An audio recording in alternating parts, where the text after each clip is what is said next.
All right. Good afternoon, ladies and gentlemen. I hope you can hear me. My name is Olivier Schmitt. I'm a professor at the Center for War Studies at the University of Southern Denmark, and I'll have the great pleasure to moderate this roundtable dedicated to the study of strategy at a time of war in Ukraine. And as you probably have already noticed, this panel will be in English, but there should be a live translation from English into French for those who need it. So I'm very happy to be able to chair this panel with a number of distinguished guests. Starting immediately from my left, we have Major General Rock from the US Marine Corps, and sir, you are currently the Commandant of the National Defense University. Next to you is Professor Christine Neau-Leduc, who's President of University of Paris, Panthéon-Sorbonne. Next to you, sitting is Air Vice-Marshal Monahan from the Royal Air Force, who is currently the Director of the Development, Concepts and Doctrine Center, so DCDC, of the UK Armed Forces. And totally on the left is Lieutenant General Durieux from the French Army, who is the President of the French Defense Académie and Director of the Institute for Higher National Defense Studies and the French military school system. And he's basically the reason why we are here today, because, sir, you organized this event, and therefore, thank you for having us, and thank all of you for being here with us to discuss this topic. So we have a nice distribution of panelists in terms of services to which you belong. We have the Army, we have the Air Force, we have the Marines, which is the Navy somehow. You all have responsibilities in training leaders in different ways, employing leaders in your current position to develop concepts and doctrines, and I hope when you hire people that you want them to be well trained to perform adequately. And of course, a distribution between civilian education and professional military education.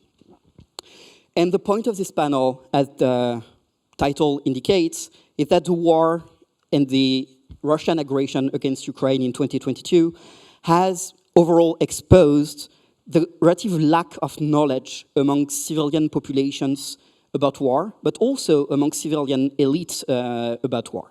And you have some people who have actually made their business of studying and conducting war for the past 30 years. Of course, I mean, you all have in this room distinguished operational careers, so you have been in conflicts. But for most Western populations, war was a long way. It was a very distant experience. And at least in Europe, the war in Ukraine made it very real because it was really close, and it's very clearly the most important and intense conflict on the European continent since 1945. So there was a kind of wake-up call, and probably brought back this question of how do we think about war, how do we study it, and probably most importantly, how do we train our military and our civilian elites in such a way that they can take policy decisions that ultimately will ensure our security. And I would like to start this panel with the first question of maybe a bit conceptual, definitional question. I would like you to ask a bit about definitions and what you think about it. Because, you know, just taking my own example, sorry, I'm very self-centered, I'm French, I can't help it. But I'm in a Center for War Studies. I'm an associate editor of a journal of strategic studies. I'm also working for another academic journal called the European Journal of International Security. In Copenhagen, there is a Center for Military Studies. And sometimes we talk about defense studies. So already we have a number of different terms. It's war studies, strategic studies, security studies, defense studies, military studies, and we all feel that are connected in some way. But the question I would like to ask you is, do you think that's the same thing? And do we just use different terms to talk about the same thing? Or are they different? Are there boundaries between those definitions? And if there are boundaries, what are the consequences for when we think about war, when we think about strategy, how do we delineate that and how do we teach that in different ways? So we don't have a speaking order. I don't know who wants to go first. Maybe, sir, you are looking at me, so it falls on you. But, sir, if you want, floor is yours. Is this thing working okay? I think you have to push it. Let's use mine. Hey, well, good afternoon. First of all, let me just start out by thanking General Durieux and everyone who putting on this significant first event. It's an honor to be at the first PDSF. In answering the question, I would start off by saying that the strategic culture of any country no doubt influences how they use the terms military studies, strategic studies. But I think it's really about the convening power of the term, right? Who you want to be included in the audience when you have the particular discussion. It is easy, for instance, to use the broad envelope of security studies when you talk at the national level about national security problems, because arguably every department, agency, ministry has some element of its portfolio that has a nexus to national security. And so that allows you to cast a wide net and draw in a lot of participants and consider all possible instruments of national power in the consideration in your study of strategy. Also sensitive to the notion that terms such as war study or military study can be, frankly, somewhat perhaps off-putting to some, with war being responsibly viewed as the last option in conflict. You know, to have someone participate in a war studies or a military studies sort of group, they may think, well, we've blown past all of the other tools in the national toolkit, and we're going to focus on the conflict element. So again, using broader terminology allows you to perhaps neutralize that fear level, and again, get the people in on the conversation that you want to have in the conversation. Tying this back to the theme of this particular panel and the main question about strategy in a time of Ukraine, I think everything that we have seen reinforces the notion that you can't afford at the national level and obviously, or perhaps not obviously, at the international level, you can't afford to leave people on the outside of those lifelines when you are trying to develop national strategies, from the consideration of the policy and strategy to the resourcing.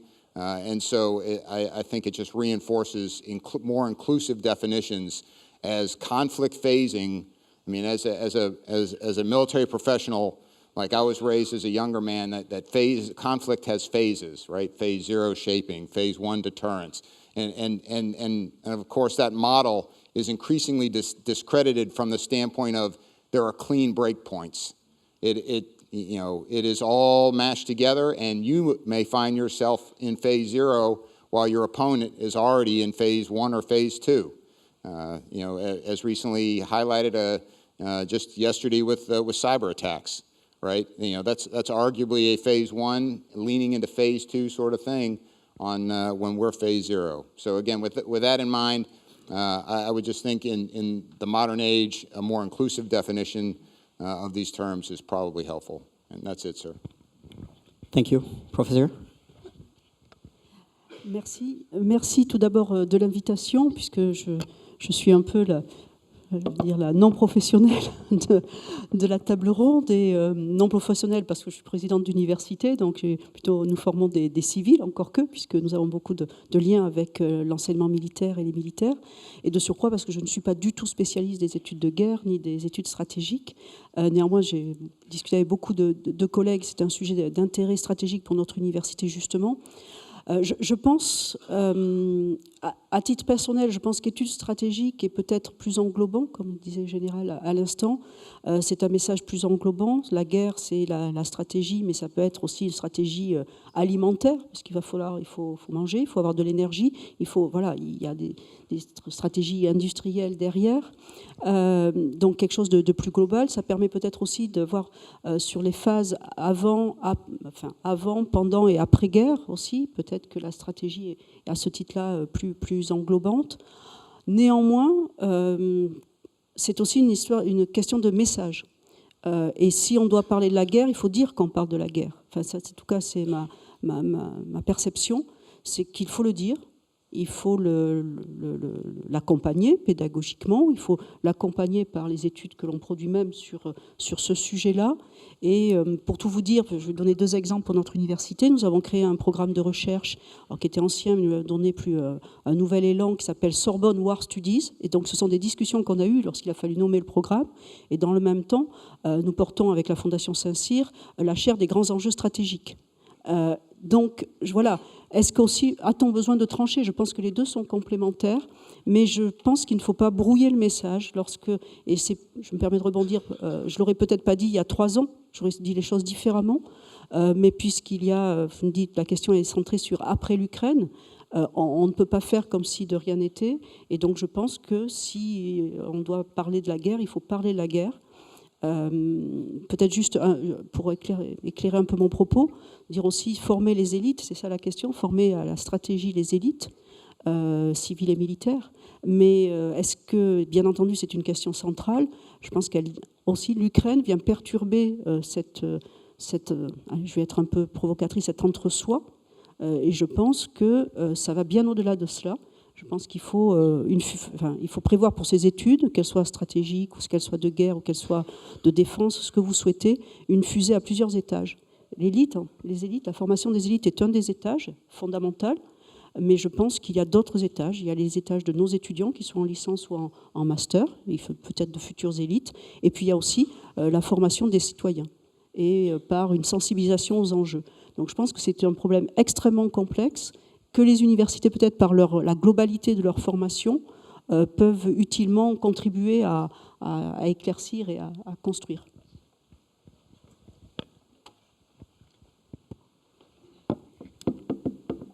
Ça marche. Bon, Général Durieux, je vous remercie de m'avoir invité ici et puis de me donner la parole aujourd'hui. Je vais commencer pour répondre à cette question avec un stratégiste britannique, et j'ai traduit en français pour vous. Le niveau supérieur, c'est Basil Littleheart, pour ceux qui connaissent. Le niveau supérieur de la grande stratégie est celui de la conduite de la guerre avec une vision clairvoyante de l'état de la paix qui suivra. Ça, c'est très important. Je suis militaire, je suis là en uniforme militaire, et pendant presque toute ma carrière, j'ai fait la guerre. Mais en fait, je suis là pour créer la paix. Ça, c'est très, très important. Et quand je suis monté en général 1 étoile, j'ai commencé le stage RCDS, the Royal College of Defense Studies. Et le premier jour, ils m'ont dit, jusqu'à maintenant, vous étiez là pour faire la guerre. Maintenant, vous êtes là pour arrêter les guerres. Et c'est en travaillant avec les industrialistes, avec les politiciens, avec les fonctionnaires qu'il faut travailler ensemble. Et ce stage que j'ai fait en CDS, c'est un stage qui dure 1 an, donc 3 trimestres. C'est un stage international, c'est un stage où j'ai rencontré un super Français, d'ailleurs, qui vient de la marine française, avec qui je suis toujours très bon copain. Je vais le rencontrer demain. Et donc, très international, en travaillant avec les autres départements du gouvernement pour, justement, enseigner la stratégie. Mais c'était la stratégie tout court. La façon de créer la stratégie. Et maintenant, c'est important, Parce que on a vu la guerre en Ukraine. Donc jusqu'à maintenant, les 20 ans qui viennent de passer, on se concentrait beaucoup sur Afghanistan, Irak, etc. Maintenant, c'est clair, il faut comprendre la haute stratégie. Et pour faire cela, il faut préparer les gens, les fonctionnaires, les militaires, etc., pour travailler ensemble. Et la question que vous avez posée, c'était à propos des noms différents des stages qu'on fait. Alors, à mon avis, il faut concentrer là-dessus. Et la plupart des stages qu'on fait, c'est général, et on ne se concentre pas carrément sur la stratégie. La stratégie, c'est très, très, très, très important. Il faut avoir une vision. Pour moi, c'est la paix qu'il faut préserver en Europe de l'Ouest. Mais aussi, pour faire ceci, en ce moment, avec les adversaires qu'on a, qui travaillent très bien avec les militaires, avec les autres départements du gouvernement, nous, il faut qu'on soit mieux à travailler ensemble. Et j'ai une question. Est-ce que vraiment on prépare suffisamment de gens pour travailler ensemble? Est-ce que vraiment, parce que je crois que si jamais il y a une guerre, on va faire la guerre ensemble, entre les alliés. Est-ce qu'on prépare les stratégistes ensemble à l'OTAN? Il n'y a pas des stages vraiment qui préparent les gens pour faire ceci. Donc ça, c'est quelque chose qui manque en ce moment. On se prépare dans les pays différents. Et d'ailleurs, je ne crois pas qu'on prépare suffisamment de gens chez nous et dans les autres pays non plus, je crois. Donc vraiment, pour étudier la stratégie, c'est super important maintenant avec la guerre qui vient de passer. Merci. Thank you. As you have already noticed, this is going to be a bilingual panel. And I guess out of, just to play a little, I'll stick to English, but you guys are free to use whatever language you prefer. Just a few fingers on what you mentioned, sir. One of the interesting aspects that when it comes to professional military education, that even within NATO countries, of course, there are wide differences in terms of how we train our officers, at what stage, and there is no, as you mentioned, right, no real unified model. Even among Scandinavian countries, there is no exchange at the war college level between Sweden, Norway, and Denmark, which in principle you would think would happen because they train their officers at different stages in different ways. So just this, in terms of coordination, will already be something. Mon général. Merci beaucoup. Ce matin, je vais parler en français. Je vais essayer, pour remercier le major général Roch d'être là, de parler un peu en anglais. Je le prie de m'excuser. Thank you very much. To answer your question, let me tell you a little story. When I was appointed a little more than 2 years ago now as the head of the French Institute for Higher National Defense Studies, I immediately asked myself one simple question. Okay, I'm very proud of it, you know, it's a good job, but by the way, what is national defense, in fact? And I think it's roughly the same subject we have just talked about. Thinking about that, we have worked on this subject, and I just would like to describe the differences we make between different concepts in IHEDN, just to organize our training. At the center, we think that there is war or military defense. We think that there is, I know that it's maybe a debate, but there is a difference between war and peace. And Madame la Présidente, it's, I think, what you said. And probably, I don't know if there are Ukrainian friends in this room, But I think in Ukraine, it's quite easy to make the difference between war with bombs and shells and so on, and, for example, and I will come back to that, for example, economic sanctions. So to clearly distinguish between war and peace, and I think it's quite easy to consider that on the 24th of February 2022, that was the transition from peace to war for Ukraine, or on the 7th of October 2023, that was the beginning of a new conflict in the south, in the Gaza Strip. Then national defense, it encompasses military defense, but it is broader. And we add to the military aspects, to the use of physical violence, which defines war, we add the political threat, the intentional threat to our interests. For example, it may be economic sanctions. It may be espionage. It may be a digital attack or cyber attack against civilian infrastructures, and so on. But the important point there is that there is an intentional act with political vision, political objectives. So that the second circle, if you prefer, there is a circle with war, a more broader circle that goes beyond with national defense, and then a third one, we call it national security. And I think there we add the risks.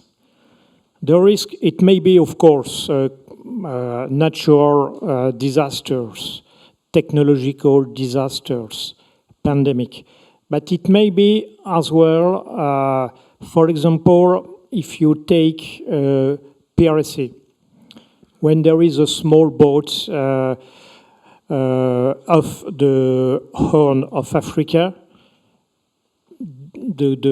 the pirates, they try to earn money, and that's a pity. But if they are, and that's not an issue, I think, of national security. But if there are a lot of pirates, a lot of piracy, and throughout the year, then it becomes an issue of national security, even though there is no real political vision behind that. And why it's I think, very important to distinguish national defense with a political objective and national security, the problem of risks. It is because when you are going to elaborate your strategy to face threats or risk, it will be different.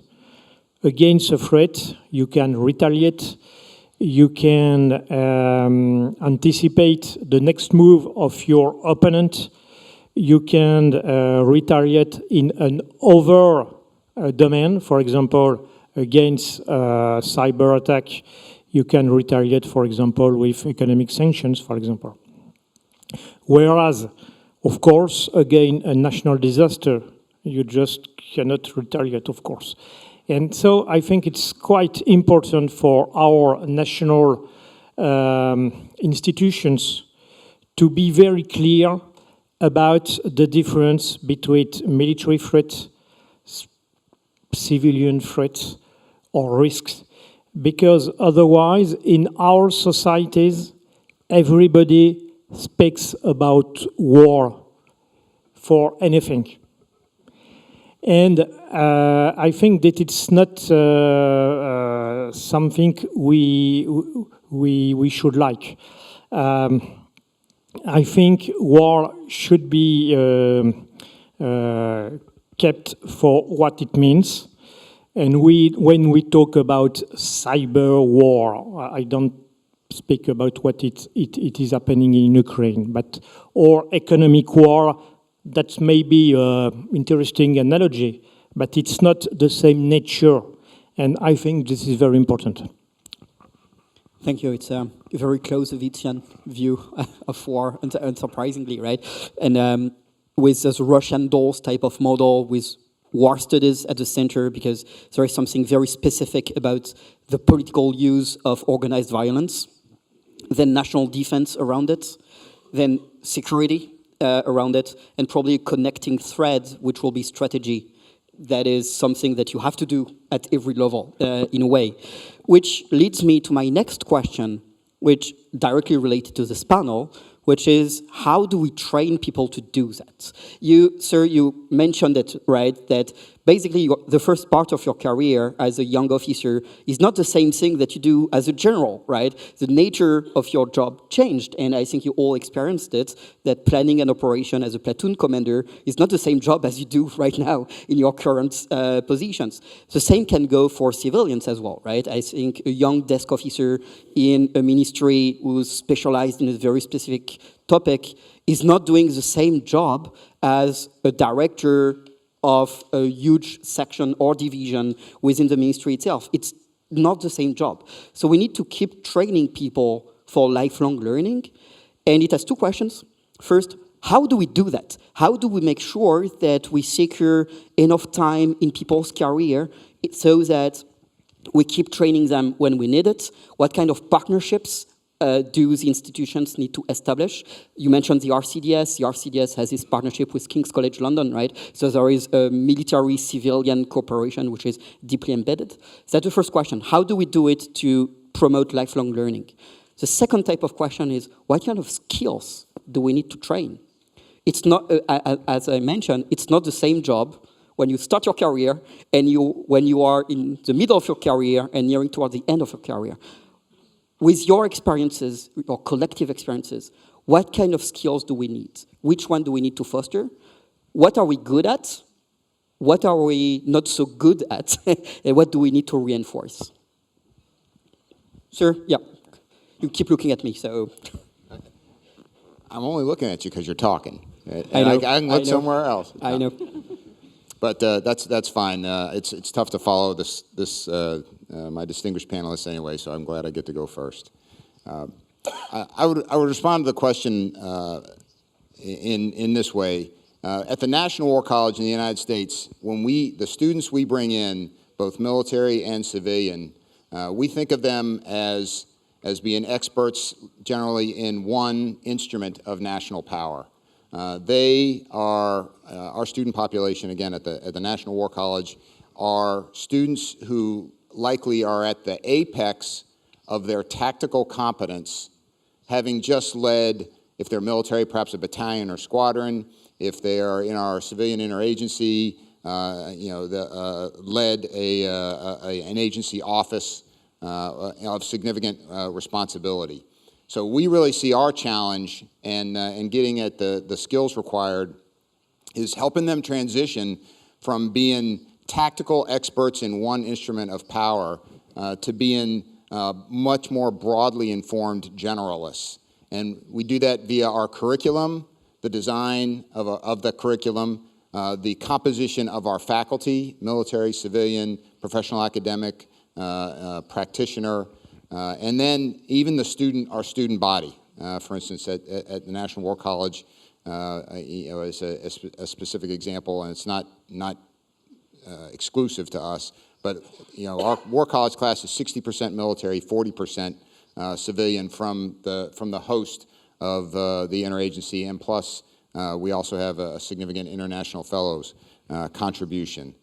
But all that is to get them to look, instead of looking down into their organization like they're used to as a commanding officer, is to look up and around. Any national security challenge I would offer that's at the national level is important enough to rate at least the consideration of the implementation of all of the nation's potential instruments of power, even if you elect not to use them. And that is what we focus on, is teaching that recognition and basically an opportunistic mindset. Combining that with a curriculum that focuses on critical thinking, and then trying to learn from history, historically informed but not historically constrained, learning from history via longitudinal case studies. Regarding, what do you need to know and when do you need to teach them, I'll talk specifically to the Joint Force, U.S. Joint Force perspective. I don't want to comment on, because each agency, as you've already mentioned, has its own educational scheme for their civilians. But in the Joint Force, at least, it is a recognition that when you come in as a young officer, as has been referred to, you're in the nest of your service, and it's highly tactical. And as you progress through your career, you are less tactical, more strategic, less science, and more art. And so that we absolutely match that, and we encourage that progression. A key element of that, and I already touched on it, but I just want to emphasize, is how much stress we put on the relationship building that happens within our educational institutions.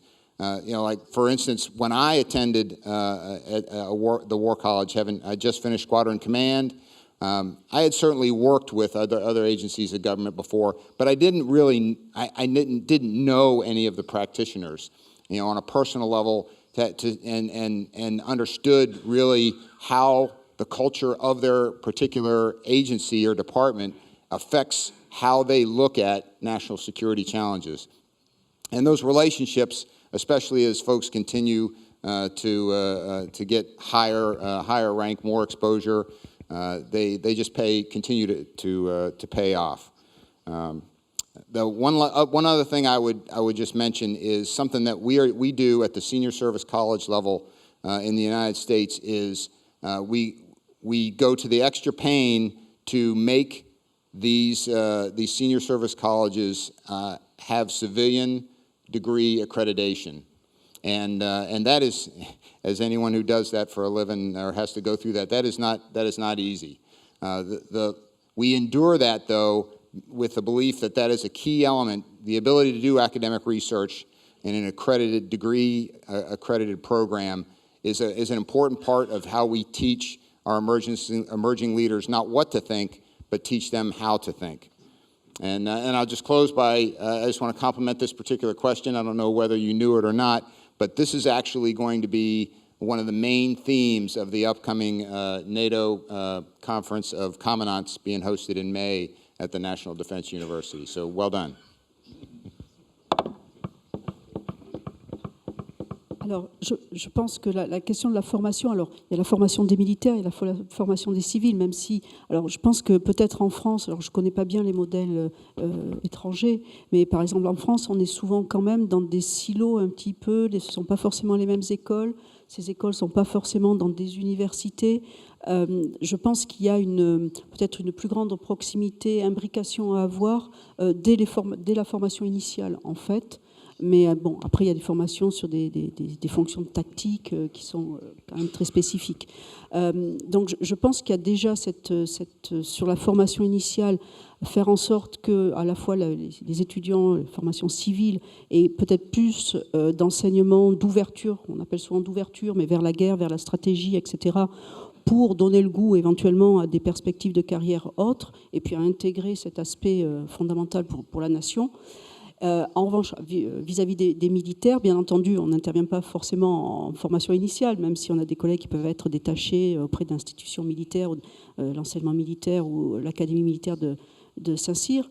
Je pense que notre rôle est souvent une formation tout au long de la vie, donc formation continue, et nous avons ouvert, ça existe déjà, je veux dire, il y a peut-être une ampleur à donner et à accentuer cela, mais on le fait déjà. Nous avons des masters, notamment des masters 2, qui sont ouverts à des officiers de l'armée qui viennent acquérir certains types de compétences. C'est inscrit dans leur parcours aussi de progression.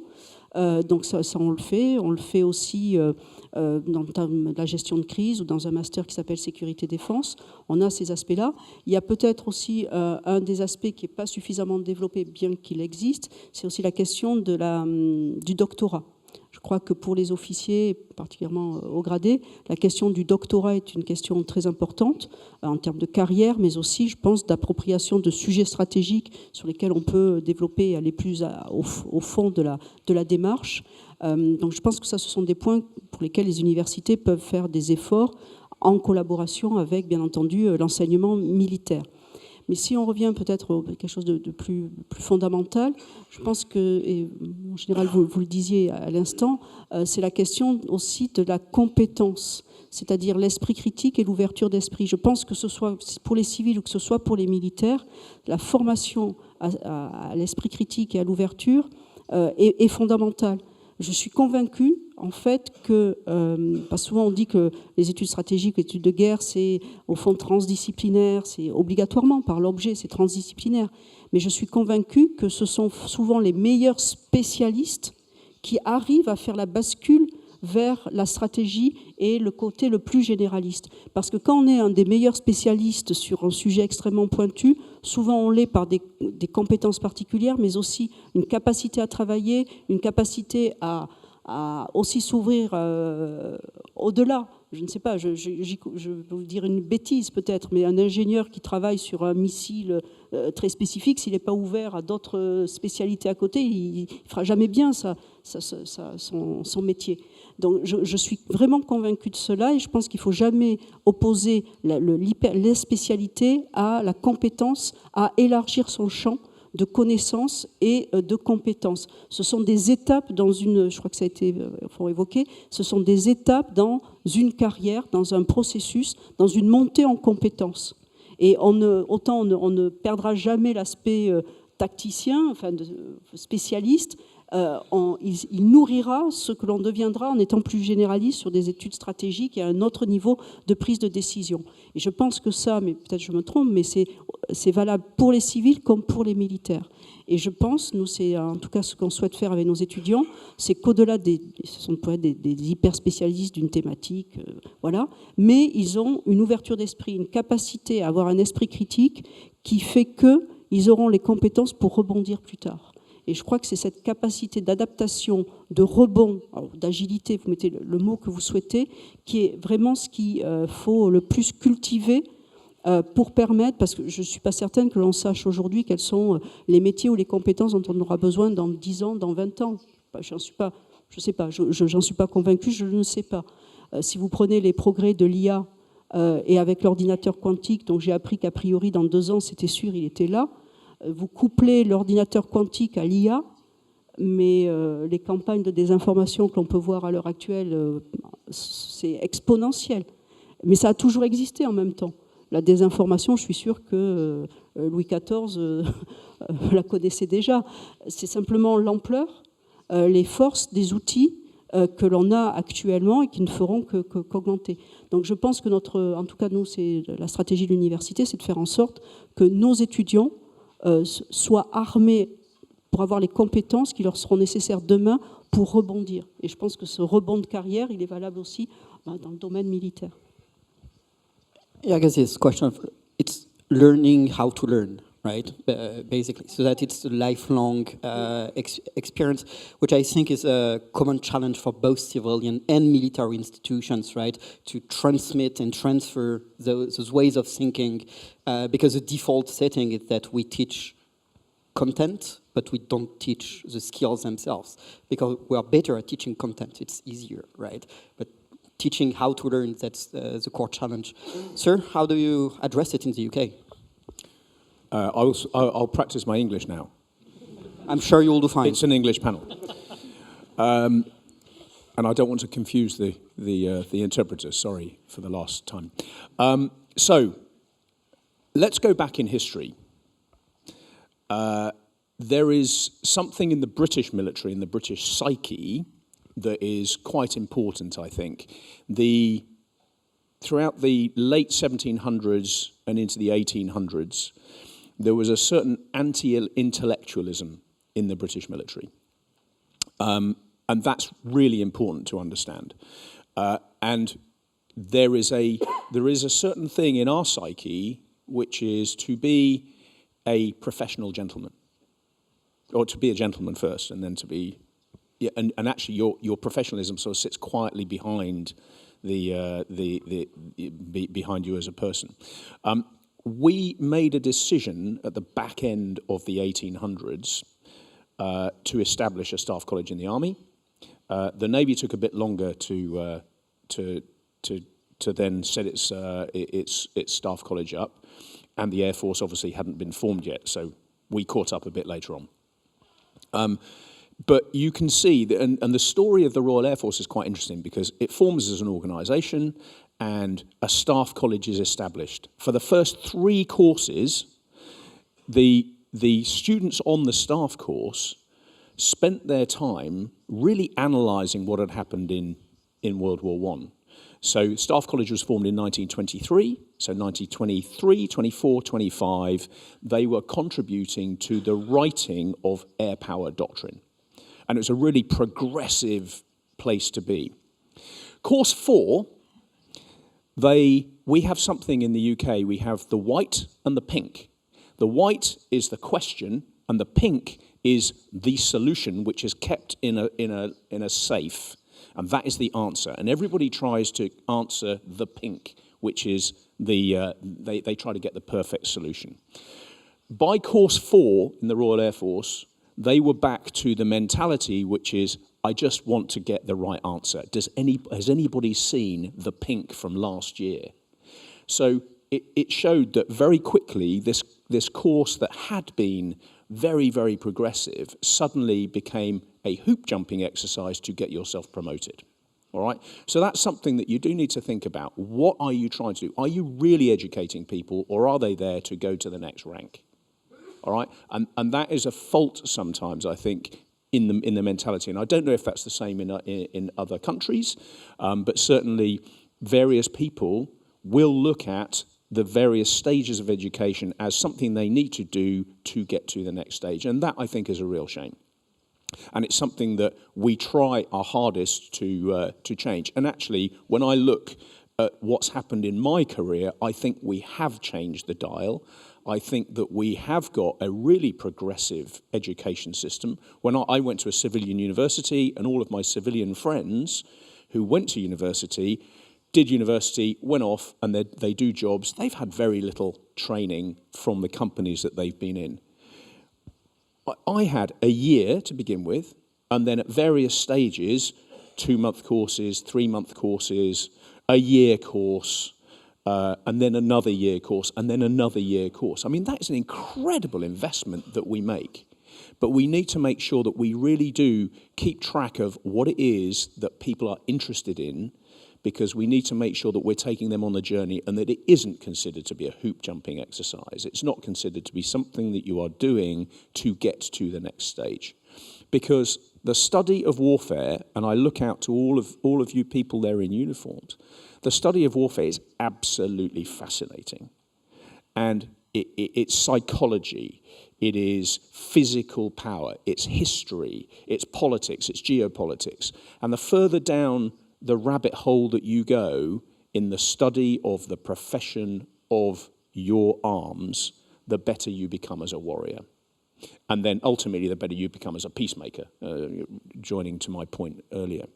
The better you understand your doctrine, the better you are going to be. And this was brought home to me immediately after the invasion. I was the director of the Joint Force Air Component, or I was one of the supplemental directors of the Joint Force Air Component. And I had been head doctrine in the UK. I really knew my doctrine.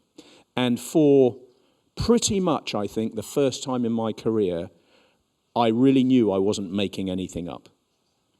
I was there, I really, really knew my stuff. So I was able to speak to Sakur and look Sakur in the eyes and speak to a level of professionalism that I think earlier on in my career I hadn't been able to do.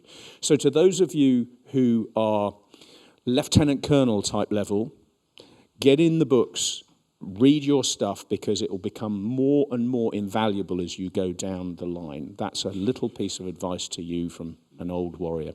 Thank you. Thank you. If I may just pick up on the history of the RAF, because if I remember my history correctly, Hugh Trenchard really wanted to use the RAF Staff College as a way to create a culture and transform what used to be Army officers and Navy officers into Air Force officers. So the fact that it reverted back to a classic, ticking the box exercise after 4 years might indicate that it worked. In a sense, there was an Air Force culture that became just like the other services in a way. But it also raises a really interesting question which relates to selection, right? Because there can be a tendency to think that if we select the right people to go to the staff college or to attend the right civilian education, once we've done our job with the selection, we don't need to think about the education itself. Right? And because they have been well selected, they are smart, so they will get their way no matter what. So paradoxically speaking, a high selection level might encourage a bit of laziness in terms of teaching and education. There is a famous sentence, I think it's a former commander of the École Polytechnique here in France, who said, you are particularly dangerous, he was addressing the young cadets, you are particularly dangerous because you have been extremely well selected. So if you do something stupid, it will be massively stupid.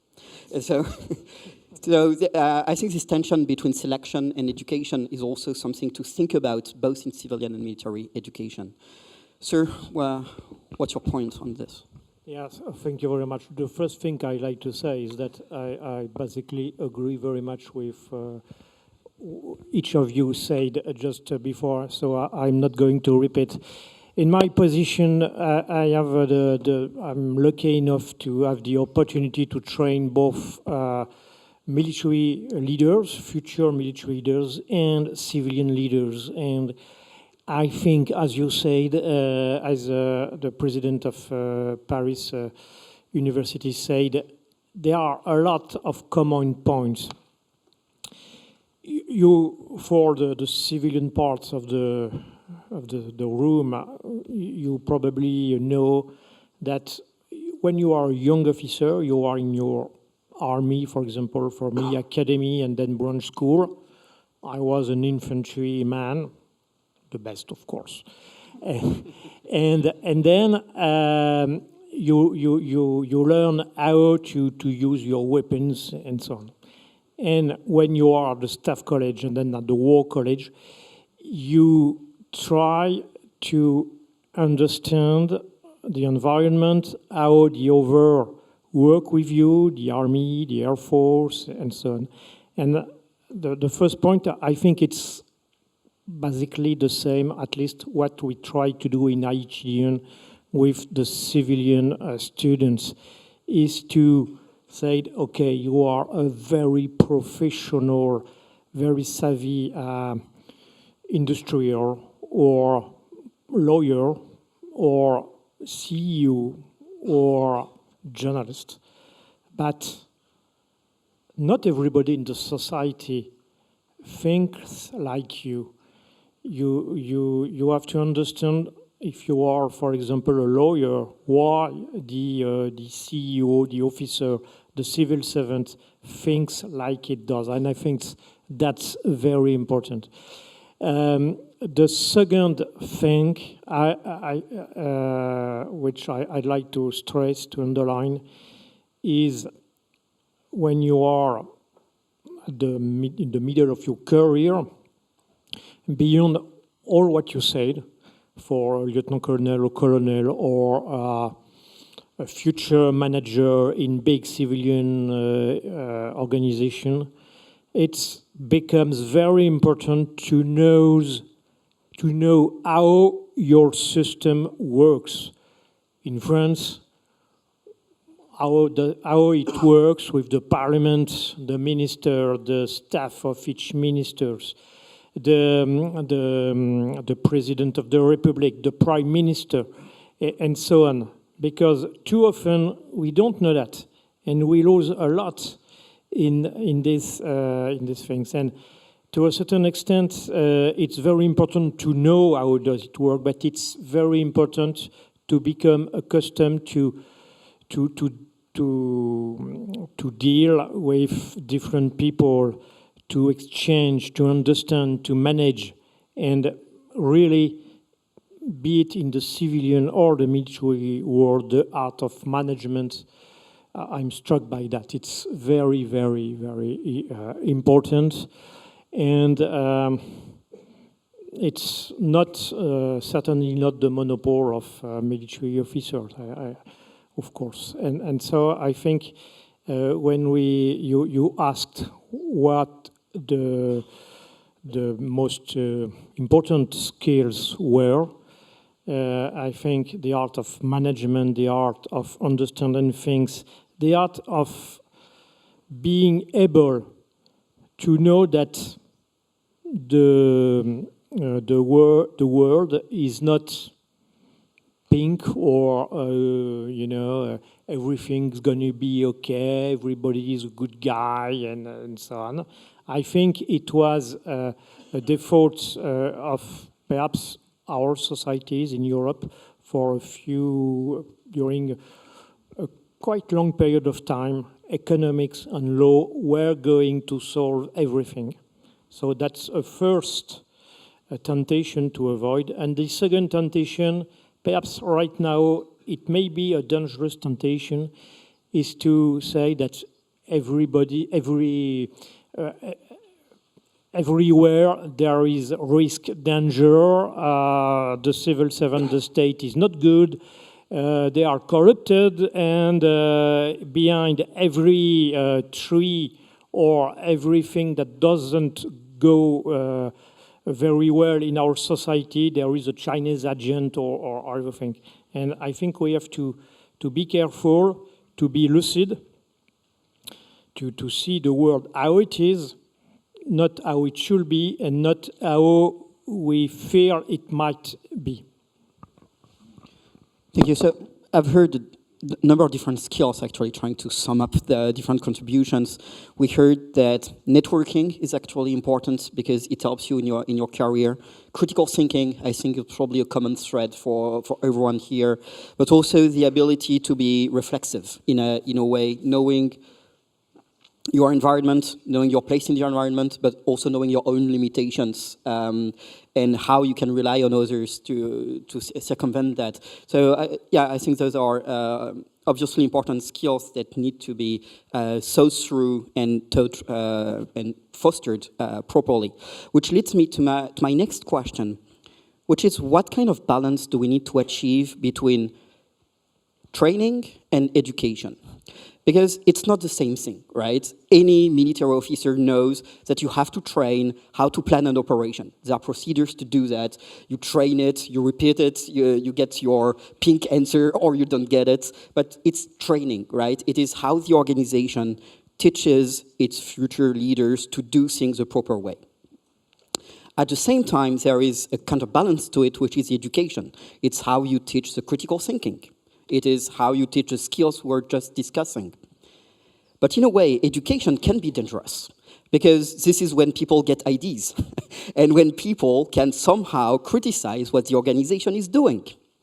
And the natural tendency for any organization will be to emphasize training as much as they can because it's easy, we repeat and we transfer what we already do, so there is no challenge coming up from the bottom up in a way.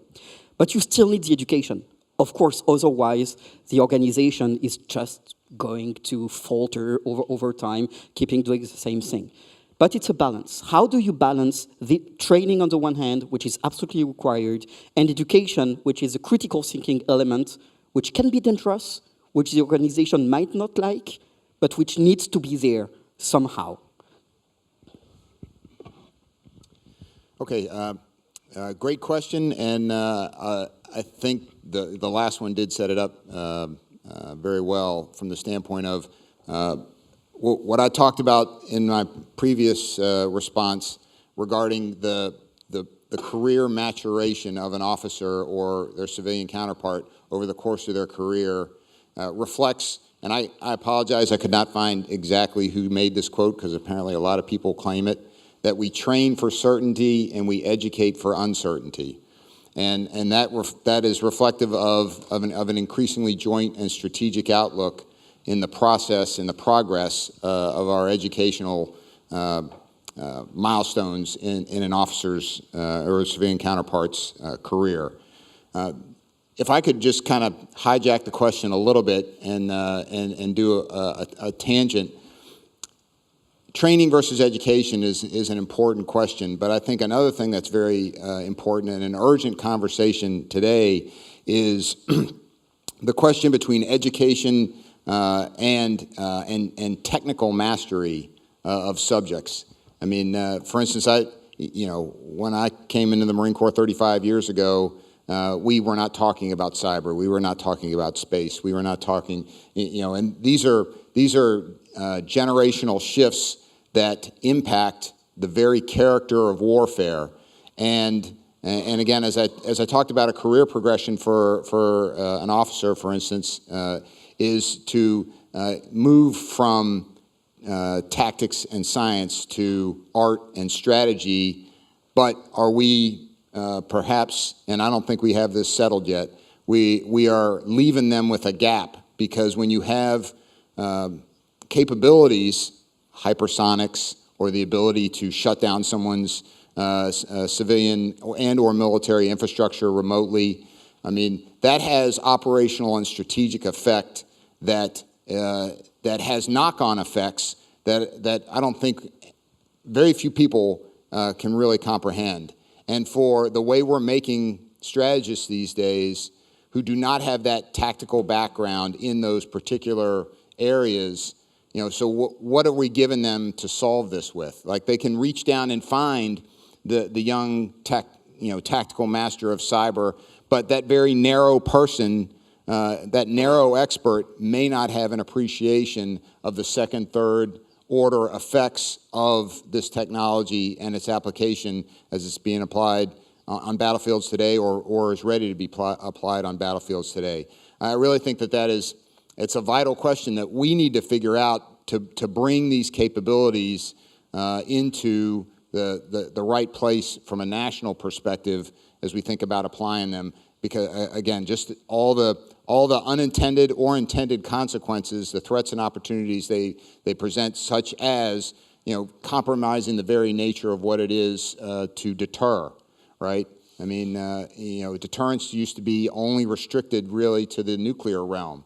Increasingly, you have people talking, and I don't mean this pejoratively, but almost casually, about conventional deterrence or deterrence in specific domains. I'm not saying that that's not impossible to do, but I don't think that we have figured out how to do that yet. Over. Which is also a call for further education, right? Because we need to think through the concepts. In a way, deterrence was built because of a technical revolution that was nuclear weapons, and we needed to invent the framework on how to think about nuclear weapons. And that took about 15 years when you actually think about it. So maybe there is an incompressible amount of time that we need when a new technology comes in to actually think it through. I'm just suggesting it, but it's maybe there is nothing we can do about it apart from giving it time. But it's a real challenge. I think it's a really important question. Oui, alors éducation, formation, ce sont des questions assez compliquées. Je pense que pour résoudre ces difficultés, de toute façon, il n'y a que de la pluridisciplinarité ou de la mise en commun de plusieurs spécialistes et spécialités qui peut répondre à ces questions. Moi, j'aurais tendance à dire, en revanche, que c'est peut-être rebondir sur ce que disait le général Durieux tout à l'heure, sur la question, je reviens un peu en arrière, mais sur le training, l'entraînement. Et je me dis que la question des exercices de gestion de crise, c'est fondamental, et je pense que le monde civil n'en a pas assez la pratique. Je pense que ça aussi, pour faire en sorte que civils et militaires puissent partager justement toutes les conséquences et tirer le fil de toutes les conséquences d'une situation, ça passe vraiment par l'entraînement, par ce qu'on peut faire comme exercice de gestion de crise. Nous, on a fait la semaine dernière gestion de crise sur une attaque cyber à l'université. Bon, ben, vous passez une journée, c'est faux, mais vous commencez voilà, à en voir tout et à en tirer tous les fils. Donc je pense que ça aussi, peut-être le monde civil n'a pas suffisamment la pratique, et c'est quelque chose qui permet aussi de partager des enjeux avec les militaires. L'autre aspect peut-être sur l'éducation, je suis assez sensible à une question qui n'a peut-être pas en lien indirect, c'est la question aussi, lorsqu'il y a dans les études stratégiques, c'est la question de la liberté académique aussi. Parce que ça, c'est un point vraiment important, alors qu'il est bien entendu par nature, par essence à l'université. Nos collègues bénéficient d'une liberté académique, voilà, et il ne s'agit pas d'y revenir.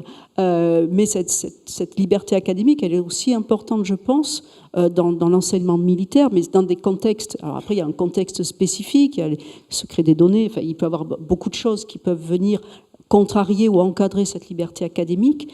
Mais je pense aussi que si on veut arriver sur l'éducation, il y a aussi cet aspect-là à prendre en compte, parce que si vous devez former les gens, par le biais d'une éducation, il faut aussi leur permettre d'aller au bout de la démarche. Et aller au bout de la démarche, ça peut être déstabilisant, ça peut être ne pas rentrer dans une ligne droite, mais prendre des chemins détournés, qu'il faut aussi savoir accepter pour en tirer le meilleur et justement l'élément de progrès. Et ça, il faut aussi que nos organisations, je pense, soient capables de le faire, acceptent de le faire. Et c'est pour ça que peut-être il y a un des aspects qu'on n'a pas forcément évoqué, c'est que l'éducation aussi à la stratégie ou à la question de la guerre, ça passe aussi par... il n'y a pas que les militaires et les civils, puisque des côtés des civils, vous allez avoir les entreprises, vous avez les universités, on vient d'en parler, mais il y a aussi par exemple tout le milieu ONG, associatifs, etc., qui peuvent venir déstabiliser ce que j'appellerais des parties prenantes, enfin voilà, on a l'habitude de parfois les appeler comme ça, qui peuvent venir déstabiliser la manière dont un conflit va se dérouler, une stratégie va être développée, mais parce qu'on aura oublié peut-être ces aspects-là, parce qu'on n'a pas l'habitude ou on les estime opposants de toute façon dès le départ, et on les met à part, en fait. Et je pense que c'est dans la globalité de ces rapports-là qu'on peut arriver à développer une vraie étude stratégique et de vraies compétences également. I think you raised a very important point, that the tendency for any organization is that they might like the academic advice when it confirms the priors of the organization, but sometimes giving too much academic freedom, the organization might not like the results they get. And it's a fundamental tension that I think is never solved properly anywhere, and is always under negotiation depending on the situation, depending on the people. But it's a very fundamental point, is that academics are annoying by their very nature. There are some really interesting things that are being raised here about education and training. And your question, you used a really good example there, planning. Now, is that training or is that education? And I think you get to a point where actually these things start to blur. So it's not always black and white. To be able to plan effectively, particularly as you start going up the chain of command, you actually need to have education to inform your plan. So, it's quite dangerous to start talking about, should it be one or should it be a? They actually need to go hand in hand. And this is where, when I was doing my PhD, I did a lot of work on the staff colleges and looking at what people were learning round about that turn of the century, or turn of the last century. And it was fascinating because there were lots of things on the syllabus then that were taught to people which were of, and this was in Britain, of societal interest, industry, and stockpiles was one, which is something that I think was is quite notable for what's going on at the moment. But they looked at industry, they were looking at geopolitics, they were looking at politics as well. It'd be interesting to know what the French Staff College was studying at the time as well. I found that fascinating because in my mind, and this is just before World War I happened, I thought, well, they just must have done training. So when I actually did my research into that, I started to realize actually they were thinking as broadly about the world as we are. And so what should we be doing differently, I think, is perhaps a question. And I think this breadth of understanding, now, as we've marched forward, that was all delivered by military officers at the time. Now we have a partnership in the UK with King's College for most of our education. I think that's really valuable because what we do there is we bring in ideas from the outside, and groupthink is something that is very, very dangerous in military decision-making and military planning. So to have people who come in and who are running your education side of what you are learning, I think is really valuable. We also send a lot of people out to civilian universities as well. And I've been a beneficiary of that. I've done a master's and a PhD in civilian universities. And that gives you a breadth of discussion with people outside the military that then you inherently take back in. I think that's really powerful as well. So I think these things go hand in hand. I think you must do training and you must be disciplined. You must be very, very good at it. And that takes me back to Doctrine. Doctrine is a training tool mainly, but then the education side of things gives you the breadth so that you are able to start building decent plans that contextualize what you're doing against the cultures that you're in, and the cultures that you're dealing with, and your own culture as well. But then when we get on to strategy, which is the main point of this forum, you really do need to understand politics, geopolitics, how the different levers of power work and how they work together. And I think my biggest contention here is, are we doing enough to work across the levers of power? No one has mentioned multi-domain operations yet.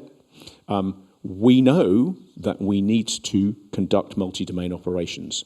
That's working across all of the domains, and in the UK we have 5 domains. So working militarily across all of the levels of warfare, but then also working with allies and partners, and those partners are other military organisations, they're NGOs, they are other government organisations, but they're also other government organisations in other countries as well. And are we good enough at that question? Because I do look at most of our staff colleges, most people tend to be civilians, tend to be military, with some civilians who come along. But I think we could expand this much, much more to include more cross-government activity and international activity as well. Working together as internationals rather just inviting internationals to your own country. Mon Général, on this issue, are we doing enough?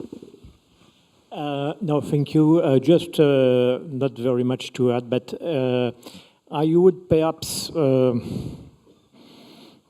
underline that for a middle career training system or education system, I think it becomes more and more important to quite strategy enough, perhaps, to study history, because more and more you get in contact with people who say this is brand new, everything is now completely new. But in fact, if you study history, you are able to understand what is really new and what is not that new. And for example, you mentioned disinformation, for example. Disinformation, of course, is not new at all, but what is probably new is the volume, the speed of the information we can get. That's only an example. And so it's most of you, at least the French in this room, know that General de Gaulle used to say, general culture is the art to command. You have first and foremost to acquire general culture, the real school of command. And I think this especially true at the middle of the career, and I would suggest that training at this level become probably more and more a collective task, in fact. More, and education remains something more individual to train oneself, and but training it's more collective to know how to conduct a big endeavor, to conduct big missions. Thank you, and I think it was a great discussion because I think it raises what I think is an underlying issue that we have been dabbling around but not explicitly addressed, which is the issue of civil-military relations when it comes to who is doing strategy, how do we implement it. Because, of course, in principle, we can all agree that we need civilians who somehow understand military affairs, and we need military officers who somehow understand civilian issues in order to devise a proper strategy. But it is clearly easier said than done, in a sense, right? And there is always a tension. I mean, of course, in the US, there is this famous case during the Cuban Missile Crisis in which one of McNamara's young aides addressed, I think it was a Marine general, about nuclear deterrence, telling him, "General, I have fought just as many nuclear wars as you." So it's a claim and a competition for expertise, right? Who gets to decide in the end? And there will probably always be some tension. The question is, how do we reduce those tensions, and how do we devise academic or military education programs to try to diffuse that tension as much as we can, so that we get, as I was mentioning, civilians who understand military issues, who can intervene somehow and discuss with military officers, but also respect their expertise, and vice versa. How do you do that? So my last response, I could not attribute my quote, so I made sure I found one I could attribute this time.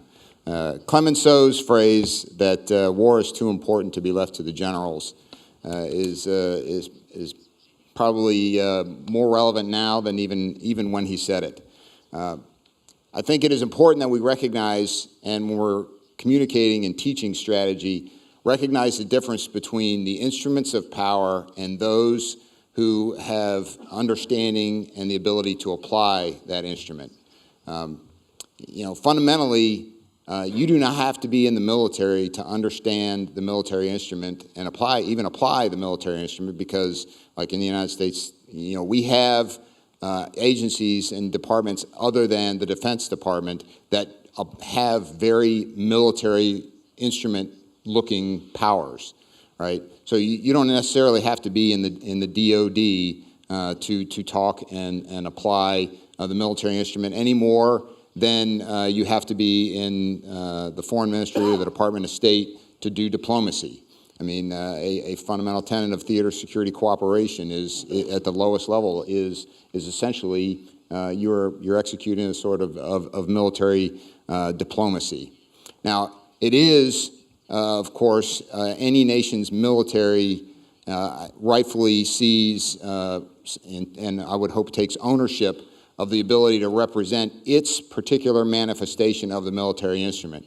And that's important as well, right?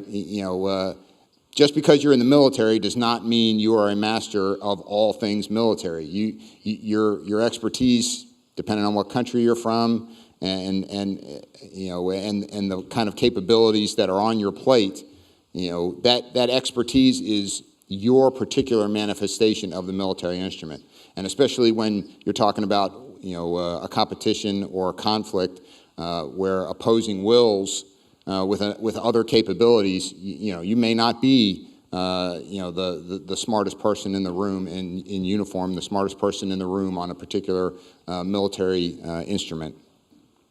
So to me, it just emphasizes what I spoke to before when we mentioned the networking. And I would offer, and not to be unnecessarily provocative here, expertise inappropriately applied is actually a form of tyranny, right?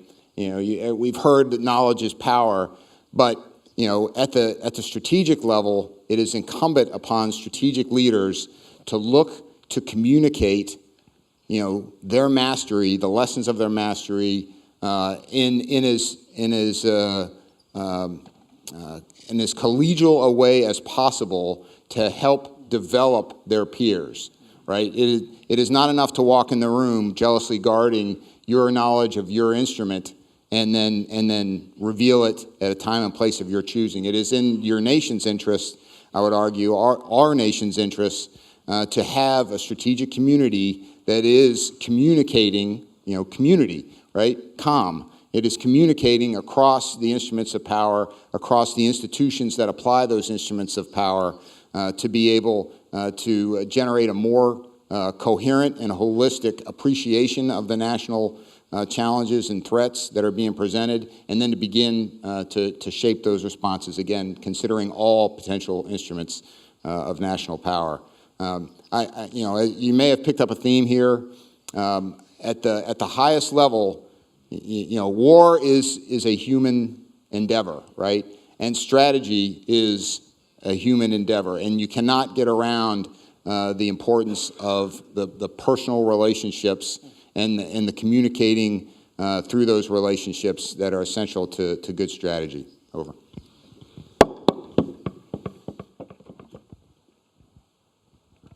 Oui, je pense sincèrement que c'est l'intensité de l'enjeu qui fait aussi la réponse à cela. C'est-à-dire que on peut avoir des chamailleries civiles, militaires, entre experts, etc. J'espère, en tant que vraiment citoyenne, que le jour où l'enjeu atteint un tel degré, la chamaillerie disparaît. Enfin, excusez-moi de prendre cette image. Et donc, je pense que, je pense qu'il faut que tout expert, vrai expert, a une part d'humilité. Et si on a une part d'humilité, on a une part de compréhension à l'autre expertise, et donc ça permet aussi de partager le pouvoir et la prise de décision. Je ne pense pas qu'il y ait obligatoirement au sommet, il y a une prise de décision, mais la prise de décision, elle est aussi le résultat de différentes voies et de partage de l'information et de la décision dans sa construction. Donc je pense que, je le souhaite, j'espère que ça sera possible. Et je pense aussi que tout cela est lié à le jour où on en fait un enjeu national, parce qu'on devra en faire un enjeu national, parce que peut-être que c'est déjà le cas, je ne suis pas spécialiste, mais je suis persuadée, en tout cas je pense que cela peut résoudre pour partie la question. Je vais vous prendre un exemple peut-être très basique. Nous avons décidé, il a été décidé, je crois nationalement ou même mondialement, que le développement durable était un enjeu. Et donc nous avons dans les universités une semaine du développement durable. Voilà, tous les étudiants sont sensibilisés à ces enjeux. Très bien. Peut-être qu'un jour proche, on devra se poser la question de savoir si l'enjeu stratégique, la guerre, les enjeux stratégiques liés à la guerre, peut-être devront être une vraie priorité nationale qui supposera des vrais programmes, peut-être une semaine d'information, formation aux enjeux, je n'en sais rien, c'est une idée en l'air.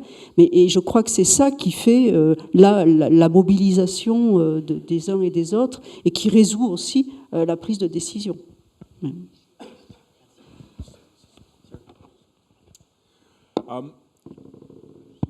If you read your doctrine, your NATO doctrine, you will see that there's a really good diagram that explains international relations, and it's called the continuum of competition. It's a small square diagram, and in that diagram, it's attempted to explain how the world works on one page. I think it's done quite a good job, because what it explains to you there is that you can be competing with someone whilst also cooperating with them, and then along to the right of the diagram, it's got a line, and that is the threshold of armed conflict. So below the threshold of armed conflict, you might be getting attacked with a cyber effect, for example, by someone, whilst you are maintaining diplomatic relations, whilst you are also trading with them. So the world is quite complex. And so below the threshold of war, as military people, we need to make sure that we have the humility to understand that the military instrument isn't sitting there working in isolation, which I think some people might have got a bit confused about, perhaps during the Cold War and perhaps during during some of the wars of our own choosing in places that in distant lands. In reality, all of the Cold War and all of those wars were going on in concert with trade, with diplomacy, and with economics. So the four levers of national power were all taking place all the way along. But we need to make sure that we really do have the humility to understand that we are part of the system of the levers of power. That's really important. When you go beyond the threshold of armed conflict, and particularly when you get to a state of full war, it is a national event. Everything starts suddenly contributing. And that's when it becomes very clear that actually everything does need to be knitted together. Right now, we are facing the potential for existential warfare. We are also being attacked on a daily basis below the threshold of armed conflict.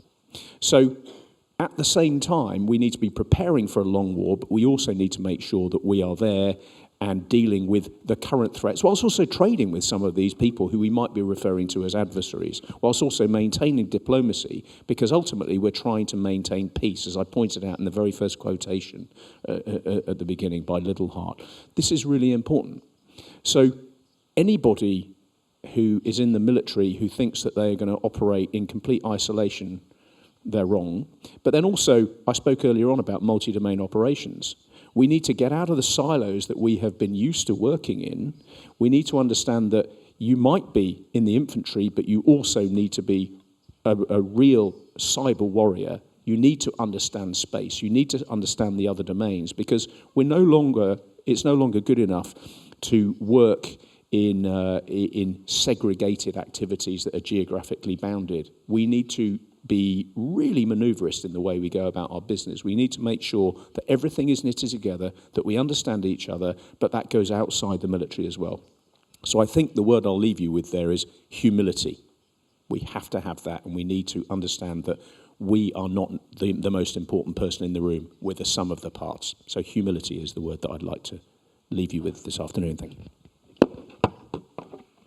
Yes, I will be very quick. Just to say, I perfectly agree with what has just been said, is that the relationship between the politician side, the policy, and the military is structurally very difficult. If you read the Bible, you can see that King David has difficulty with his generals and so on. So I think it is always very difficult. And our job, and my job in IETDN to a certain extent, by bringing together civilian and military, is to try to find a solution. But I think there is no magic recipe for that. But to me, a little more optimistic, I think we can say that in France right now there are good relationship through a lot of things. But it is never one, I think. Thank you. We do have a little bit of time for a last round of questions, and I see in this wonderful app that we already have a few, and I'll just pick one because we have 5 minutes left. And it's a question which, I think is a perennial question of how do we make sure that we are training our civilian and military elites for the war of tomorrow and not the war of yesterday, right? This classic question of what are we training for? Do we need to, how do we make sure that what we're teaching is relevant? Having done my PhD in the UK, I'm a huge fan of Sir Michael Howard, and his answer was to say, whatever we do, we are going to be wrong, but the issue is to be as little wrong as we can, right? And from an academic perspective, I would say it is keep doing research, because it's always questioning yourself. So if you are research active, you minimize somehow the risks. But I'm very curious to hear what you guys think about how to make sure that we train for the future and not for the past. In 1 minute each. Just to be a little blunt, I think basically it's always difficult to train for the future war because you don't know what it is to become. And the last war is by definition the last war you have experienced. And so, in fact, if you take basically the Russian military, I think they trained for the future war as they envisioned it when they invaded Ukraine, and they failed. Now probably they are going to change the tactics and so on, but at the beginning they failed because they trained for the future war they have debated in their own military circles, and they failed. So it's quite easy, and in France, very often we said, yes, in 1940 we trained for the last war, and it was not a good thing to do, certainly, but it's, in fact, I will only say that the equation is much more difficult as it sounds. I thought I'd finished, so I'll try and get back to humility at the end.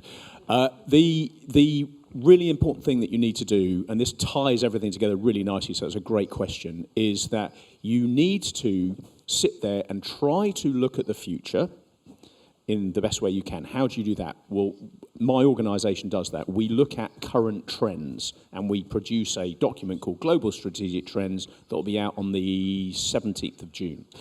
And from that, you try to figure out how much money you've got and what you think that means militarily. So we're looking at things like, we're looking at demography, we're looking at migration, we're looking at economic, environmental change, we're looking at technology change, and we're looking at geopolitics. And then you say to yourself, right, what does that mean for the military? Well, we then produce our concepts, which is another team of mine that run the concepts. Now, I need both groups of those people to have humility, to look outside and link up with other government departments, and I also need them to have been trained and educated. But humility is really important because they need to be going and speaking to other people because we need to accept that we might be wrong. Thank you. Thank you. Je sors complètement de ma compétence. Non, j'aurais tendance à dire qu'en fait, si j'ai bien compris, nous sommes toujours dans des guerres de réponse, pour l'instant, en termes de doctrine. Étant dans une guerre de réponse, la guerre du futur, ce sera celle à laquelle on devra répondre. Et donc ça, c'est, je pense, peut-être la vraie difficulté, c'est qu'on n'est pas dans une guerre future que l'on décide et que l'on projette en premier, mais dans une guerre de réponse. Donc elle est paramétrée aussi par celle qui est imaginée par celui qui est en face. Donc je pense que là, la difficulté, elle est peut-être double. Voilà.